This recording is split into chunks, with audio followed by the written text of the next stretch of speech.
চলো ইজি ওয়েতে ফালুদা বানাই।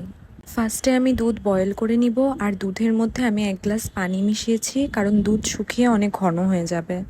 এরপর রেডি মিক্স ফালুদা আমি দুধের সাথে মিশিয়ে নিচ্ছি।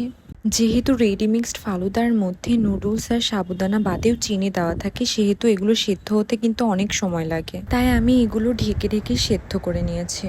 এরপর জেলি বানানোর জন্য আমি 1 গ্লাস পানি গরম করে তার মধ্যে জেলি মিক্স মিশিয়ে নিয়েছি, আর এগুলো এখন সেট হওয়ার জন্য রেখে দেব। আমি ফালুদার মধ্যে আপেল আর আঙ্গুর দেব। আপনারা চাইলে নিজেদের পছন্দের যে কোনো ফল ইউজ করতে পারেন এখানে। আমি এখানে সবগুলো ছোট ছোট পিস করে কেটে নেব। আচ্ছা, এগুলো দেখতে আমার কাছে কিন্তু বেশ সুন্দর লাগছে। এখন জেলিগুলো ছোট ছোট পিস করে আমি কেটে নিচ্ছি। সব কিছু রেডি হয়ে গেছে, এখন শুধু ফালুদা সার্ভ করতে হবে। তো ফার্স্টে আমি বাটিতে যেই নুডলস সাবুদানাগুলো সেদ্ধ করেছিলাম ওইগুলো দিয়ে দেব।